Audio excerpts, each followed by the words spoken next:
Good Thursday evening, everybody, and welcome back to another video. And again, I'm behind on some videos, so you guys are gonna get, well, I'm just gonna film like 3 videos in a row, so yeah. So I have like 2 horror movies plus a sports movie to talk about.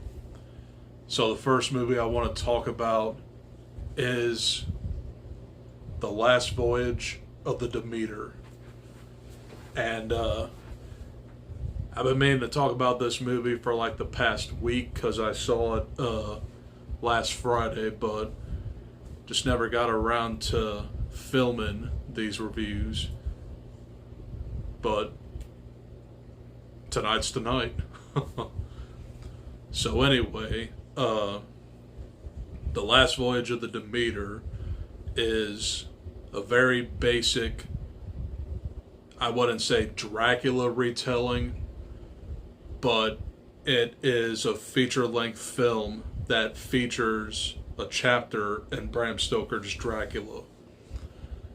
So basically, you have Dracula on a ship, and that's the whole premise.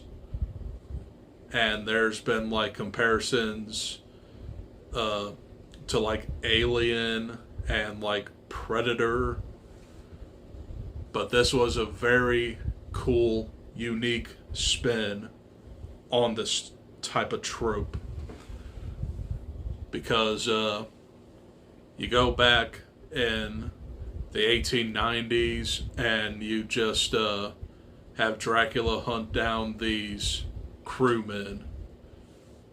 So basically,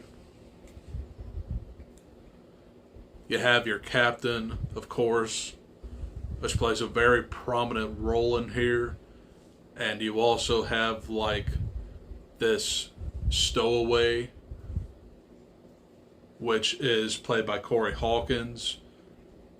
And back in them days, I doubt that an all-white ship crew would want a black man with them. But, spoiler alert, he is the only survivor. So, you also have a female stowaway on here that knows about Dracula, and it's just basically like a story of survival.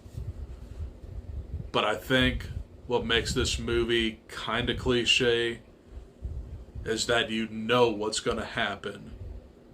Where like everybody pretty much perishes on the Demeter. And this movie is very bleak and actually very sad at times, because there is the death of the captain's kid. It would be the captain's grandson, I should say. And there's a scene where they're about ready to like let the grandson overboard, but the captain swears that he was still breathing, so he opens the sheet and the grandson just like bursts into flames. But this movie can get a little bit repetitive, especially in the first act, because Dracula, only hunts at night, so he's got like one victim a night until he gets to England, which I'm assuming that's where Dracula is having his reign of terror, I guess. So I thought this was a very cool spin on a single chapter in Bram Stoker's Dracula. And I gotta say, I really did enjoy this movie.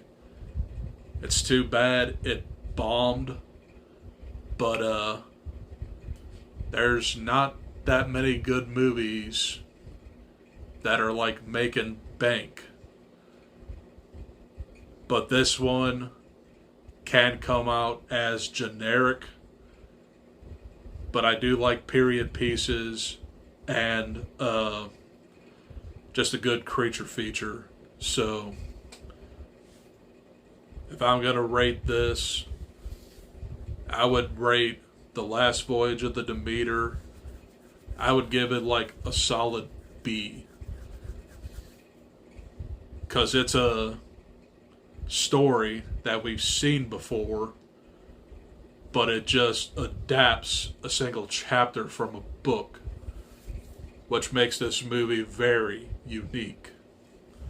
So, if you like vampires and Dracula, I would definitely recommend this, but know that it is very generic. Okay, those are my thoughts on The Last Voyage of the Demeter. The next movie I want to talk about is the second horror movie that coincides with my horror project. So stay tuned for that.